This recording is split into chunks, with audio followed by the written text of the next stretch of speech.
The Latino Torah Center presents the Chavurah Online, a community of like-minded individuals who are learning about Judaism and exploring topics related to Jewish living and coming from a crypto-Jewish background.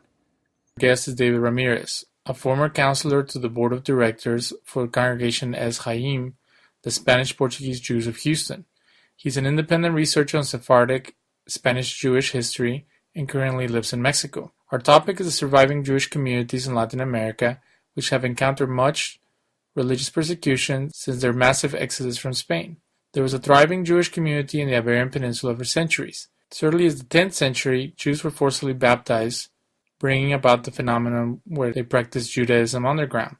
The descendants of Spanish-Portuguese Jews in Latin America have been returning to the greater Jewish community for centuries. However, this process has been a difficult one due to how some groups are more insular than others. In Jewish law, the term anusim is applied to those forced converts, whether of Spain, Portugal, Persia, Hungary, or elsewhere, and to their descendants. Although the original forced converts and their children should be treated as Jews, there has been a tendency by some authorities to reject them. There are many technical issues about this, such as if the individual had previous knowledge of their background and an opportunity to return to Judaism.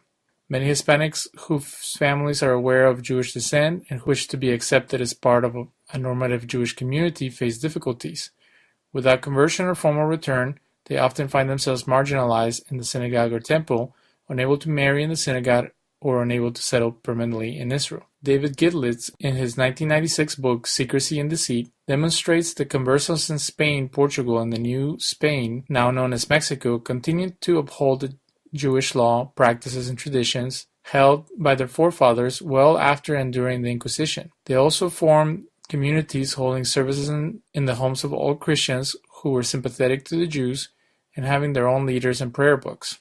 Spanish-Jewish religious philosopher Moses Maimonides wrote in the 12th century the following regarding anusim. Quote, "How can God not reward a Jew who has been coerced by force of persecution, yet secretly performs some commandments? One who transgresses under duress is not called a sinner, nor wicked, nor is he disqualified. It is improper to reject those who sanctify the Sabbath or despise them. Rather, one should welcome them and encourage them. Even a voluntary sinner who comes to the synagogue to pray is accepted and is not to be insulted." End quote. There is a growing number of rabbis who support the reintegration of the anusim, such as conservative Rabbi David Kuning. Joseph Garcia was commissioned by the Renewal Movement and has found backing from some conservative rabbis to also reach out to the anusim, while others are friendly towards anusim, such as Cuban-American Orthodox Rabbi Manny Viñas. Many scholars have tackled this issue before, such as Ben-Zion Netanyahu, Norman Roth, and Henry Kamen. They view conversos not as secret Jews, but as sincere Catholics who were falsely accused of practicing Judaism due to their Jewish lineage. On the other hand, Chaim Bernard and Yitzhak Beyer show from multiple historical sources that many crypto-Jews were willing to be martyred to honor Jewish tradition. Some were just trying to survive, and others were syncretistic in their beliefs. According to the article Kol Nidre and the Bnei Anusim, Ashley Perry explains the following. Quote, "Almost every Jewish tradition has been kept somewhere by some family of the children of the Anusim. There are amulets that have been passed down from generation to generation. They contain a mezuzah scroll. There are women who go to a dark room every Friday at dusk to light candles in a bowl of water. The water was so that in case the inquisitors would arrive, they could quickly extinguish the flames. This is done to this very day, and many times without even their closest family ever becoming aware of this ritual, until it's time to explain it to the eldest daughter." End quote. Welcome to The Mystic and the Skeptic. Mr. Ramirez, can you please share a little bit about the history of this persecuted community? Well, there is no such a thing as crypto-Jewish community in Latin America. Crypto-Jews as groups pretty much disappeared by the 17th, well, by the middle of the 18th century, as far as I've been able to study. There has been isolated manifestations of Jewish of Sephardic families of converso ancestry. In history, I mean, there's people who in history who have how would I say who would say that they are of Jewish ancestry, but specifically more about Mexico. There hasn't been a Jewish or a Jewish community in Mexico registered since the 18th century. I mean, and that's only know that because of Inquisition documents. Okay, so let's start from the beginning. So, in the 1300s, there was forced conversions in Spain, and there was also debates that were forced on the Jewish communities. Like priests would come in and try to convince the rabbis of people becoming Catholic, such as the one time that Nachmanides had a debate in Barcelona. What was the climate like and the situation before the expulsion that led to this phenomena where descendants of Jews ended up in Latin America? Well, the history goes way before the 1300s. Attempts of converting Jews to Christianity has been going on probably since the beginning of Christianity itself. Spanish Jewry went through several stages. The early stages were during the Visigothic kingdoms, which happened right after the fall of the Roman Empire. And back then, we're talking about before the 700s of the Common Era. When the Visigoths converted to Catholicism, then they tried to force also to convert the Jews, and that was the first time when we hear about forced conversions within Spain proper. Then later on, when through the Muslim conquest, there was a brief period. Well, I wouldn't say brief; it was also 300 years of what some historians call golden age of Jewish history, of Sephardic history, where when Jews, Muslims, and Christians lived in harmony together, more or less, and then came the extremist Muslims from North Africa, who then they did away with the tolerance, and then there was more forced conversions to Islam, and then when the Reconquista happened, because of trying to push the Muslims out of Spain, that's when church began also thinking about converting Jews. First, through voluntary measures. They first tried to preach to them. In some cities, they attempted to, or by law, with agreement of the king, they had to hear sermons in their own synagogues, even during Saturdays. But that did not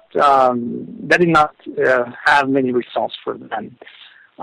Then there was a mind shift within Spanish Jewry, which is going to take longer to explain. But basically, there were some Jews and there were some rabbis who actually converted to Christianity, and they're the ones who began the actual. They paved the way toward the forced conversions, and this happened towards the middle of the 13th century, all the way towards the end of the 14th century, when we hear of the mass conversions by force of the 13 islands. And then after that, there were several periods where either Jews converted voluntarily or by force through different circumstances leading up to 1492. And the reason why the Jews got expelled is because By that time, by 1492, a lot, I wouldn't say the vast majority at this point, but I would say a great portion of Spanish Jewry had converted to Christianity by that time, and the Spanish kings working together with the church in order to protect the Catholic faith, with the excuse of protecting the faith of the Christian faith of the Jewish conversos.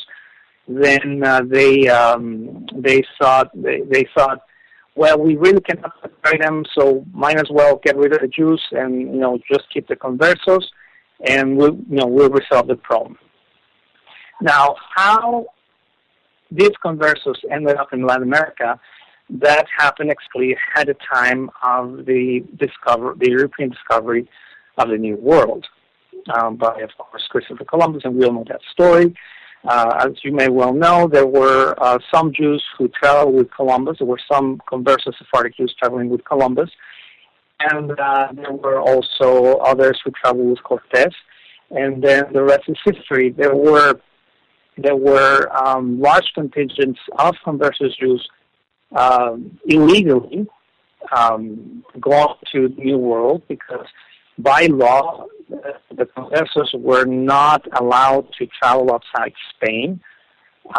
They were forbidden to do so, but there was not much enforcement in regards to that. So there were a lot of contingents of conversos who made it to what is now Mexico, Peru, Colombia, the north of Argentina, and then also through the Caribbean islands and Brazil, of course.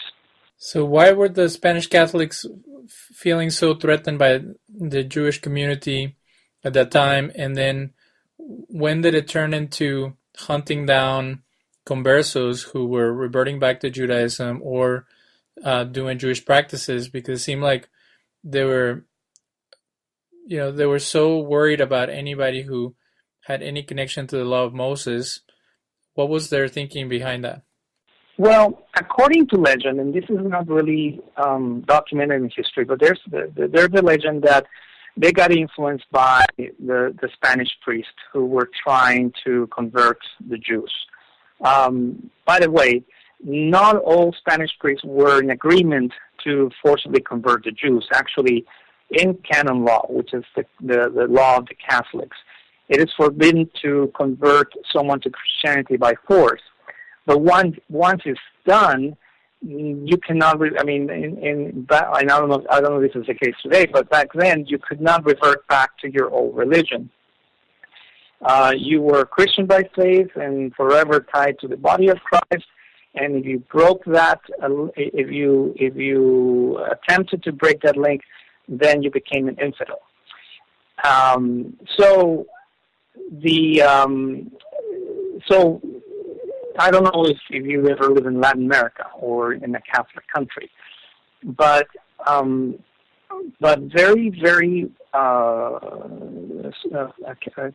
Catholics with very strong beliefs.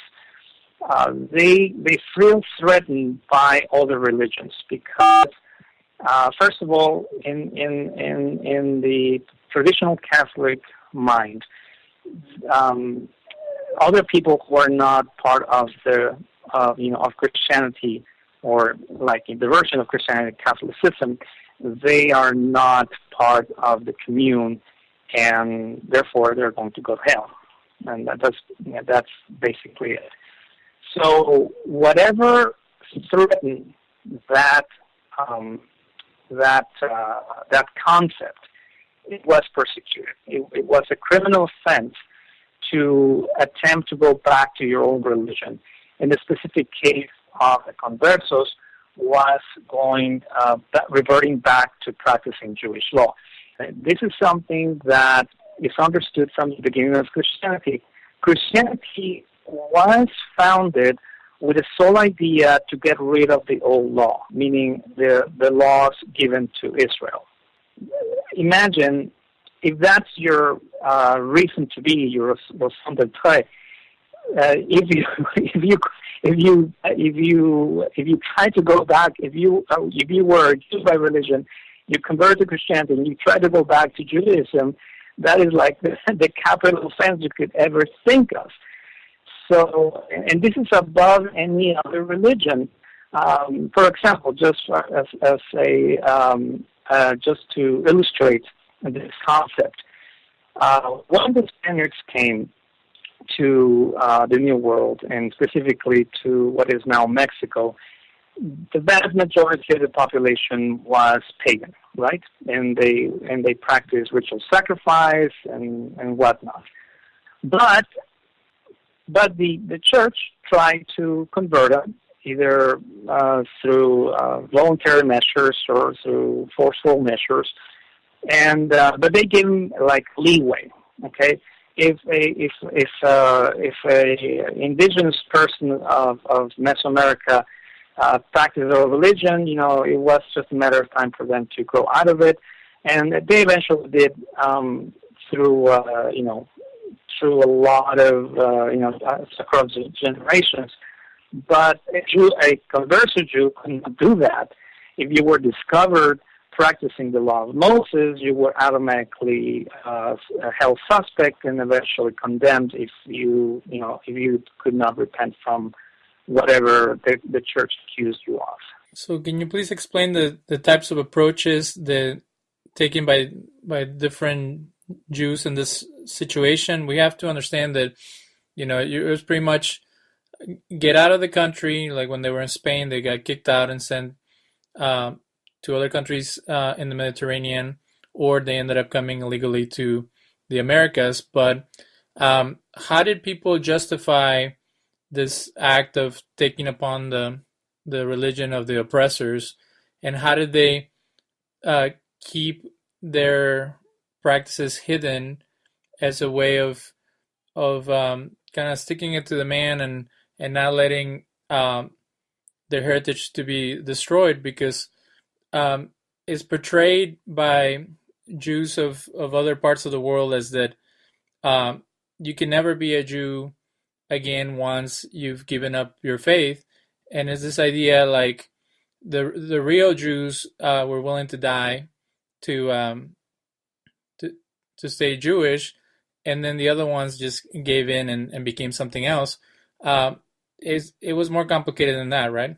Oh yeah, it is definitely more complicated, and I would say, with it simple words, from a Jewish perspective, because here we're delving into Jewish law, and I don't know how much you know about Jewish law, but basically that position that if a Jew gives up the religion, you cannot come back to it. That's a total lie. That's not supported by Jewish law to begin with. Because in Judaism, and I can provide you the documentation about this, as long as your mother is Jewish, it may not be a practicing Jew herself. As long as your mother is Jewish or is of Israelite lineage, the children of such mother are also Israelites, or i.e. Jews. Okay, whatever religion, whatever philosophical position they may hold, they are still of the lineage of Israel, and that is unquestionable in Jewish law.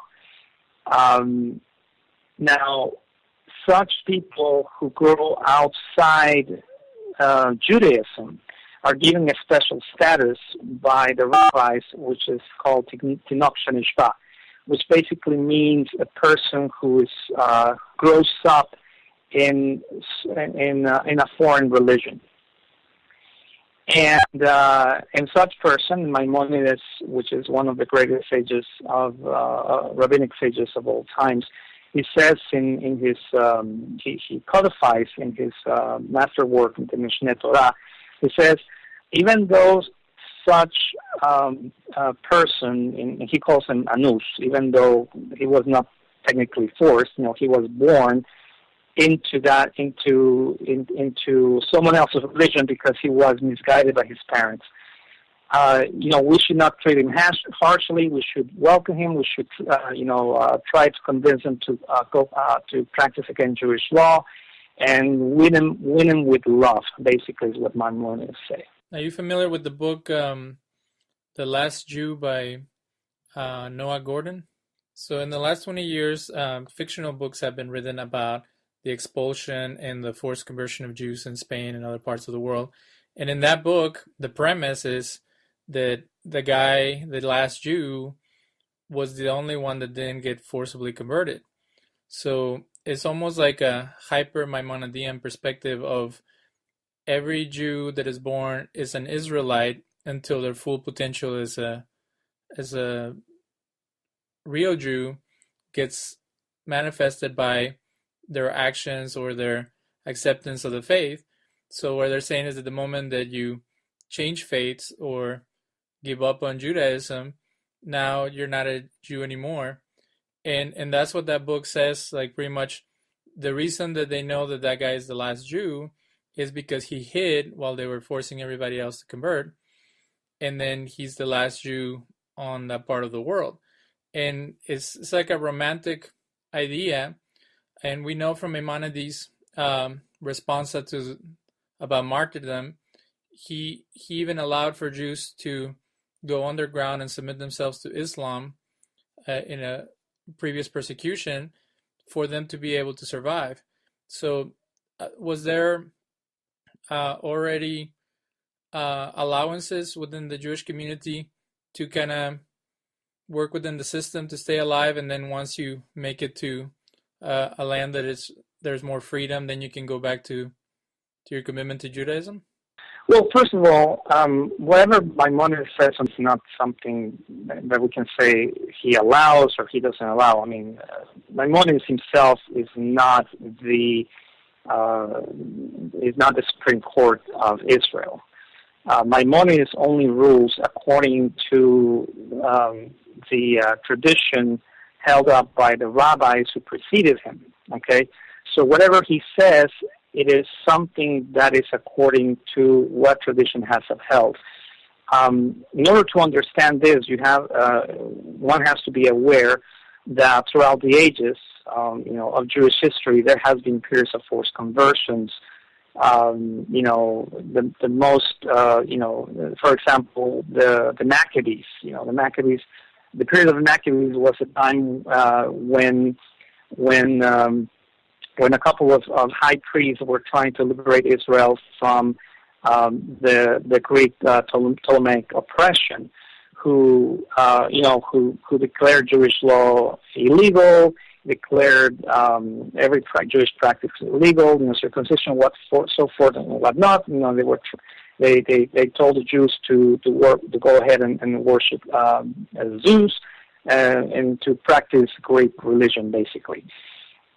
So there you have an instance of forced conversion before the Common Era, and such Jews who stayed faithful may eventually return. Okay, now Jewish law does not fault the first generation anusim, which is the word given by the rabbis for forced converts. If they have to give up their religion because of fear of being killed, okay, by the oppressor. So when the Jew is held up at knife point to convert to another religion, then the ultimate expression of Kiddush Hashem, which means of martyrdom, is to of course give up your life before committing the transgression. But it's better to stay alive. And this is what Maimonides says. It's better to just transgress and later you can return. Okay. So from a Jewish law perspective, such Jew is not really at fault. He only has to repent for whatever he did, for whatever he transgressed, and then if he has the opportunity to resume his Jewish life, he must do so. It's an obligation to do so. If not, then he becomes an unrepentant Jew, and then becomes, and the status changes from Anus to Meshumad. But that only happens in the first generation. The generation after, okay, second, third, you name it, ad infinitum. The children who did not grow up within Judaism are not at fault for not going back to Judaism. They still are obligated to do so.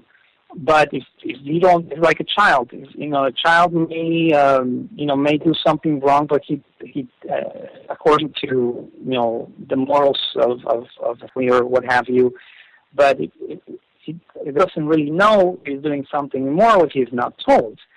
So the same situation happens with the children of Anusim.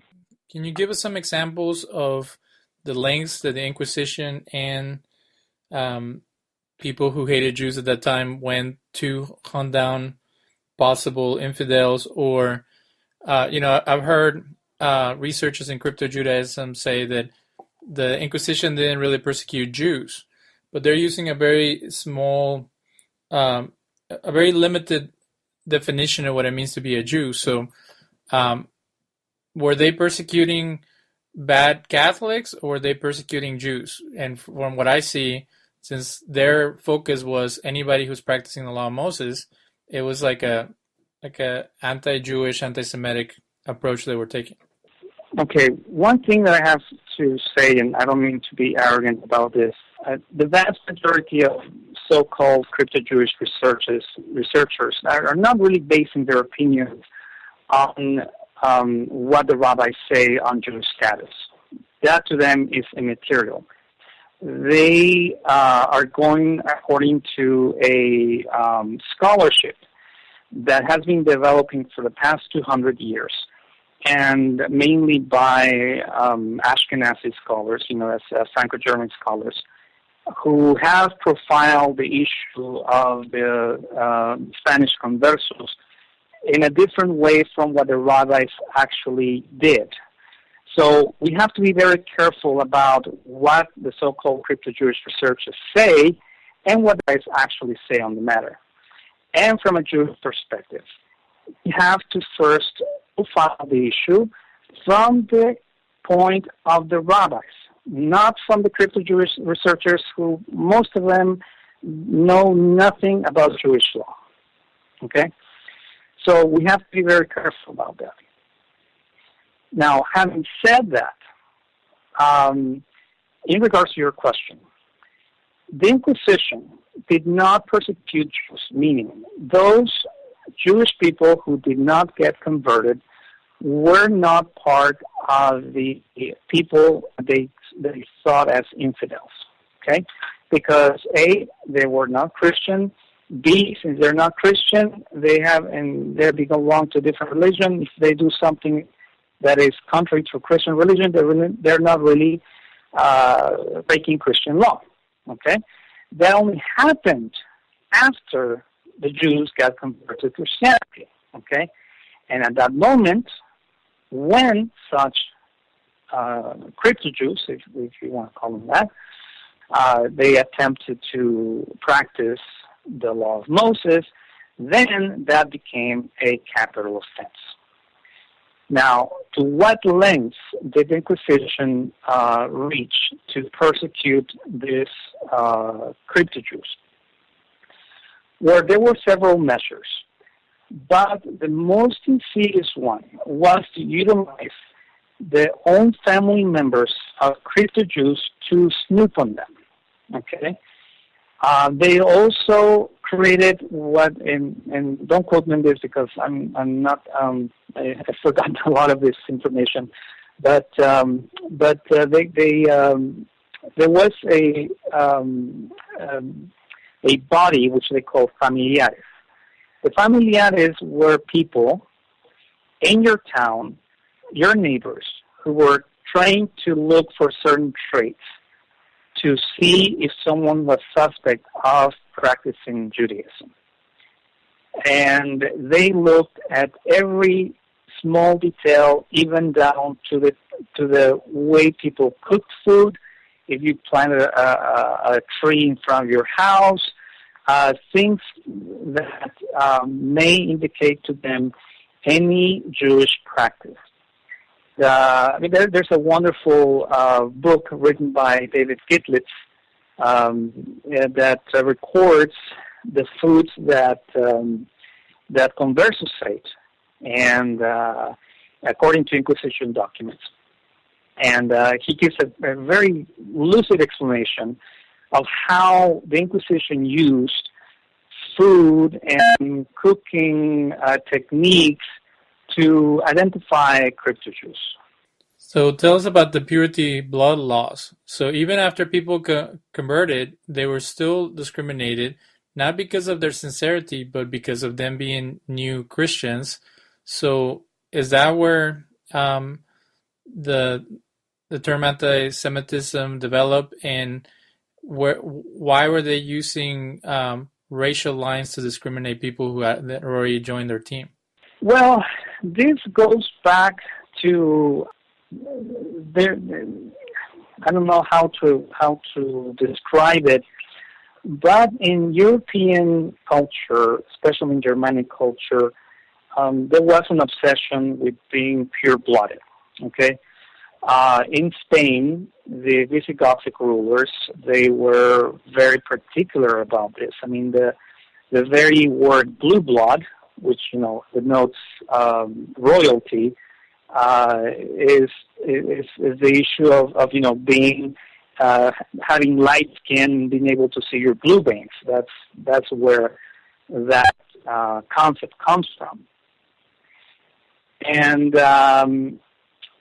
it's a long history about how the purity of blood issue developed within Europe, how it manifested in relation to the Jews.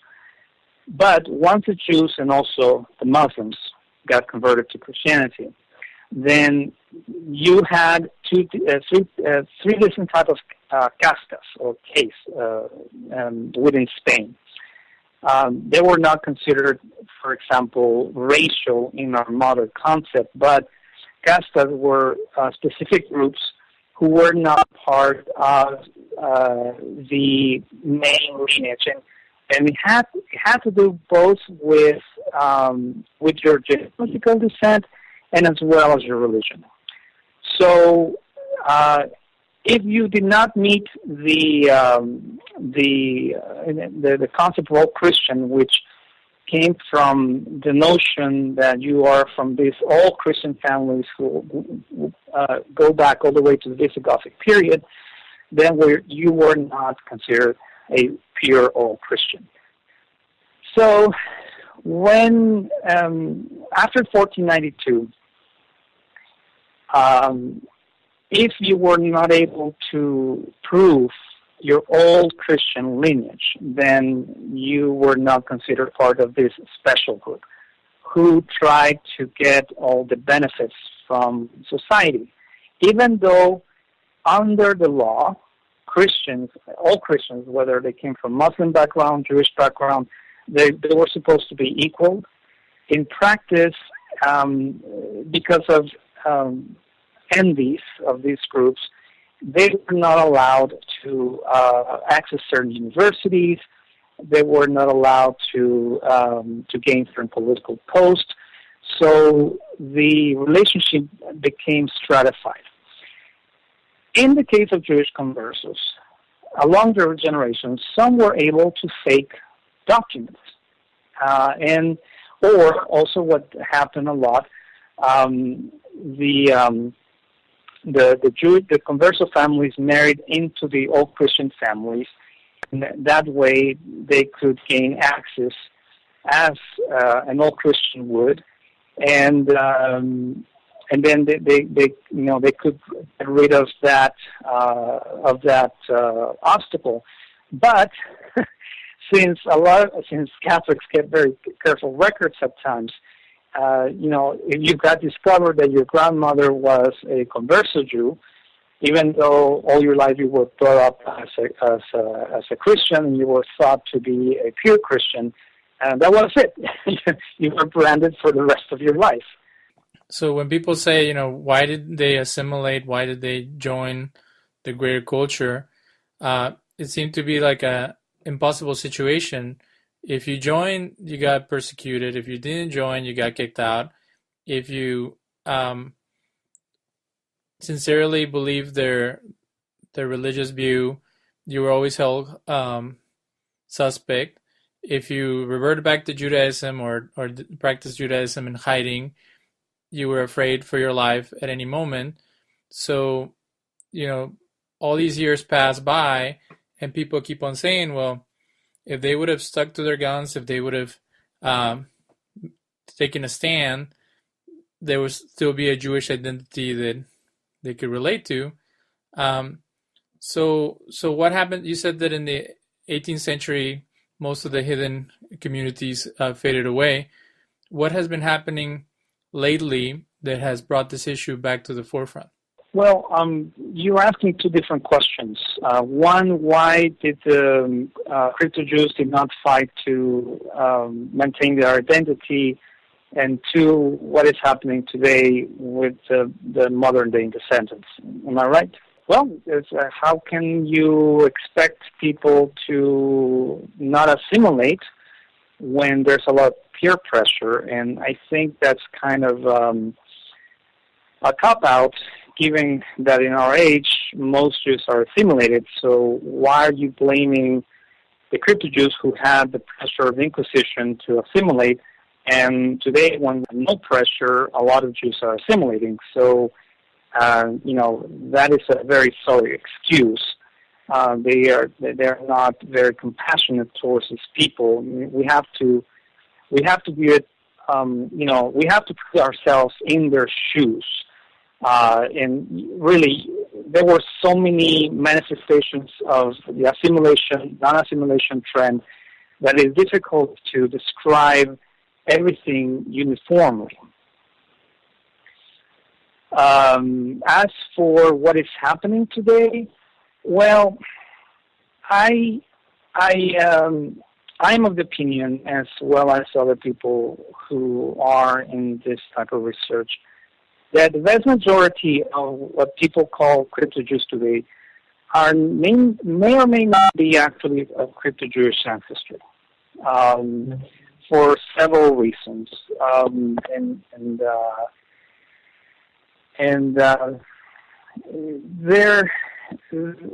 there's a combination of things that have been happening in Latin America religiously, primarily among Protestant groups. And the way I explain it is that there's been Protestant groups who have become philo-Judaic, and then they want to identify with the Jews, and some of them may say, well, I may be a crypto-Jewish descent, of crypto-Jewish ancestry, and then they go by that route.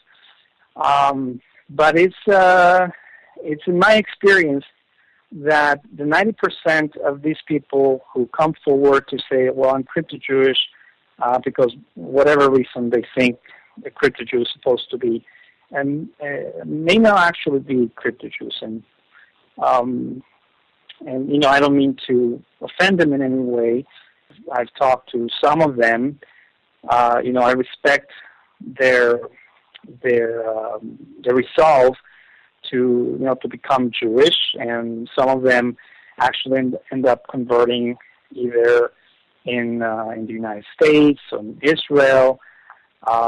Some are successful, some are not successful, but basically these were church groups who became philo-Judaic, and then they found their way to become Jewish, and now they become synagogues through the help of various organizations who really are not, they don't care about this whole halachic issue, Jewish legal issue about the Anusim, and respecting or separating who are the real Anusim and who are not.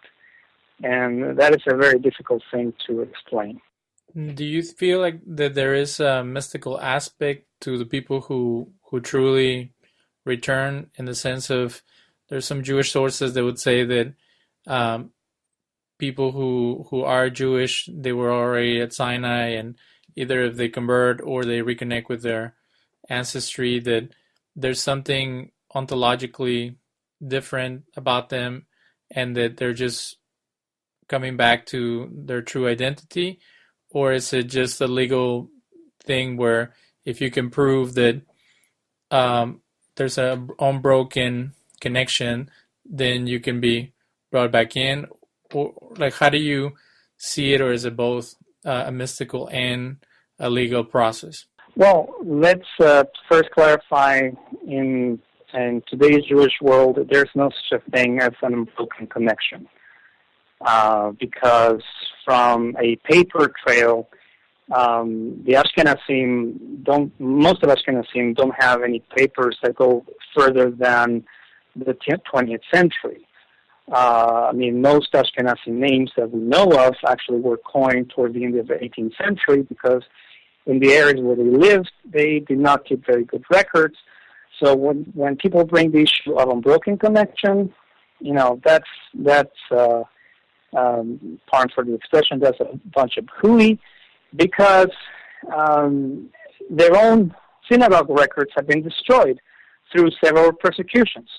So the only way they can recognize themselves as Jews is that, oh, you're Jewish, so welcome home, okay?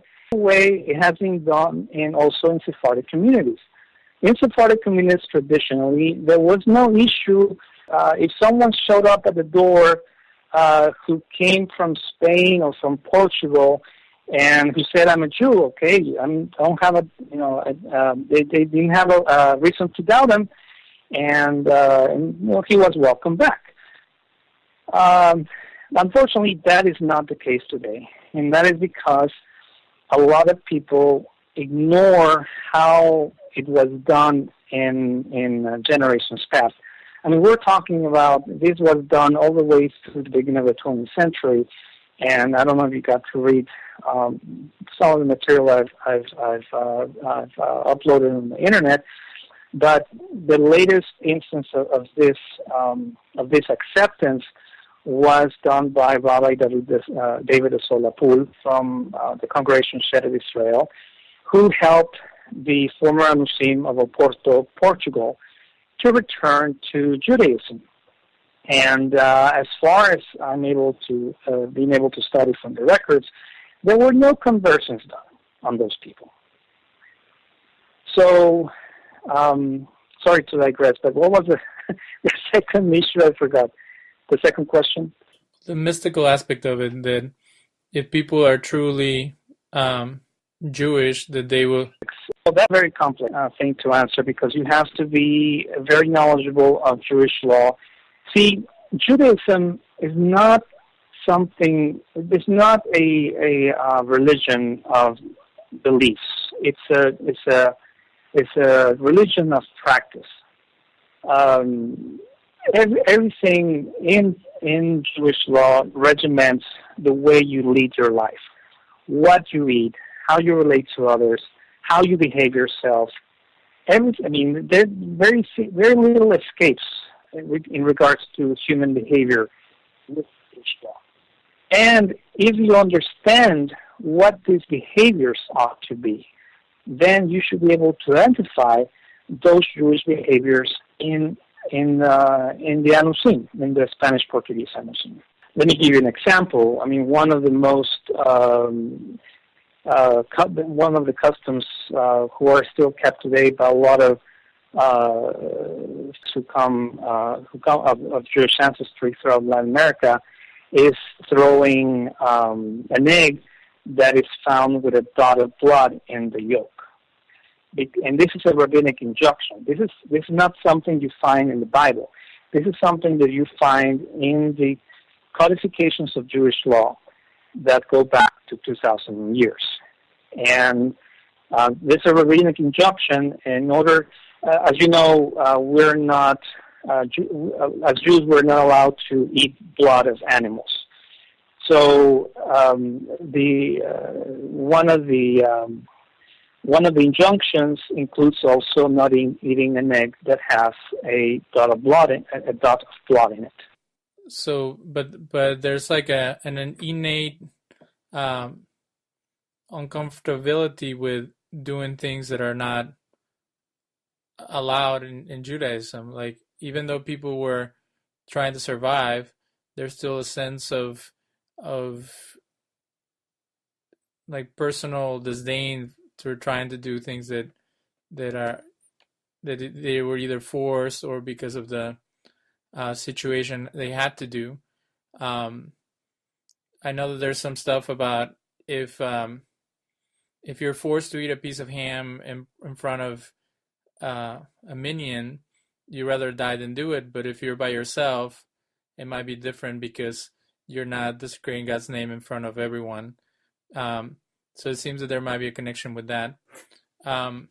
Yeah. Well, by the way, there are three things that the Jews should not transgress, for which you must give up your life. One is idolatry, two is murder, and three, a forbidden union, like adultery or bestiality, for example.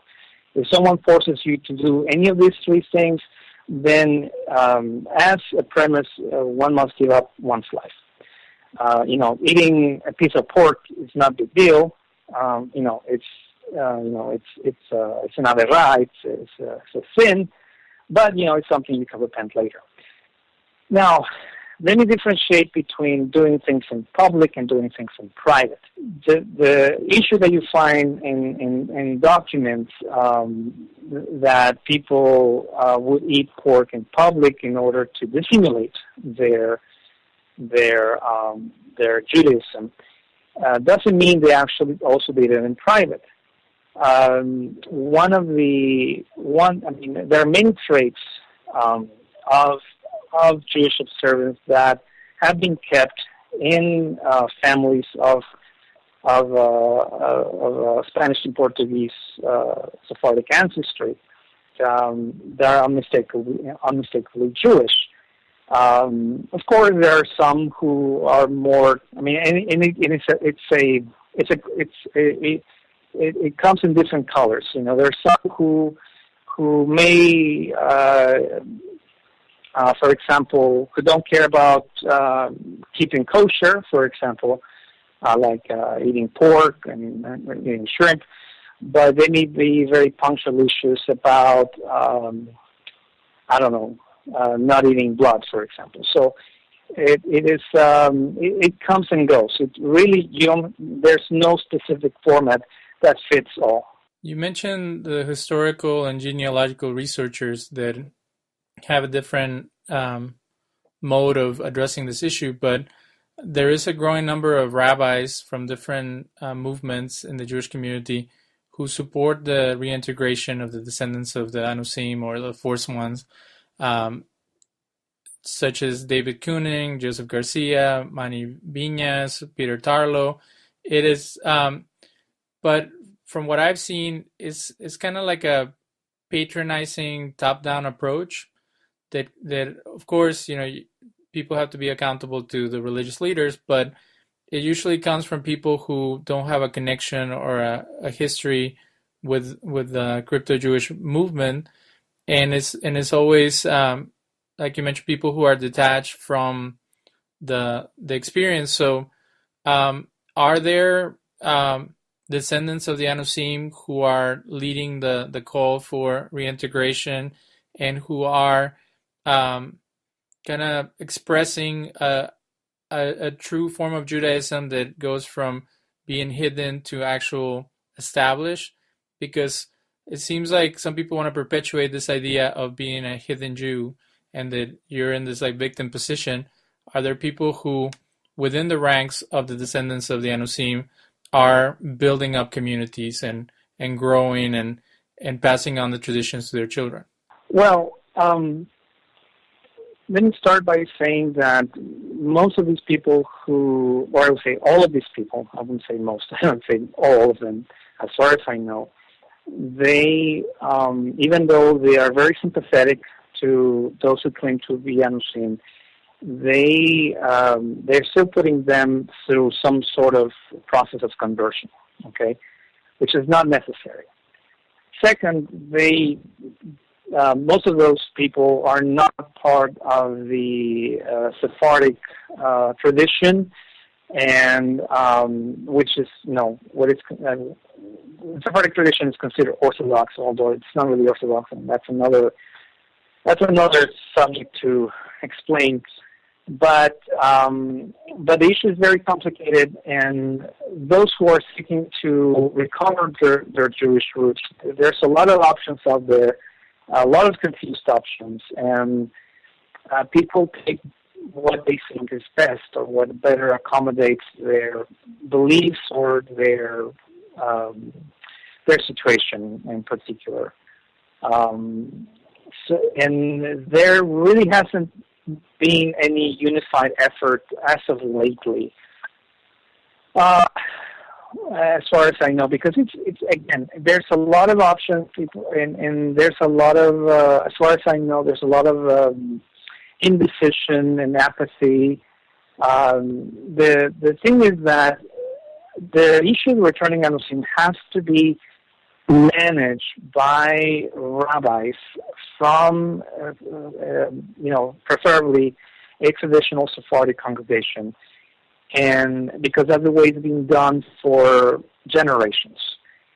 But unfortunately, there's no such Sephardic rabbi to speak of in our days, or Sephardic congregation, because let's say there's a group of authentic anusim in Colombia, for example, who are interested to return.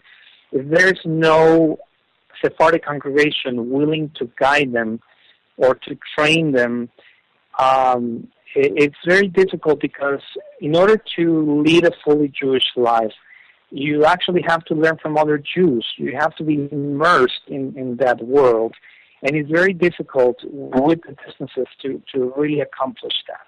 So you mentioned that there is legitimate skepticism about this phenomena, especially since there's all these religious movements that are the word is appropriating Jewish customs into their Christian perspectives. But how do you feel about the precursors or the people who started researching this this phenomena, such as Ben Zion Netanyahu, Norman Roth, and Henry Kamen? There are newer or counter claims from Chaim Bernard and Yitzhak Beyer, but do the people who first studied this issue have legitimate concerns that the numbers are very small, and that it was some type of thing that never really took hold? Or, like Bernard and Beyer have said, that there was actually multiple sources showing crypto-Jews as pretty much Jewish martyrs who were willing to die if caught for the sake of their faith, and that there were multiple instances and recorded history of people reclaiming Judaism for themselves? Well, the thing about Jewish secular scholars, again, is that they ignore the history of returning anusim. Most of them speak only from what is documented in the books in the 15th century and 16th century, sometimes reaching into the 17th century.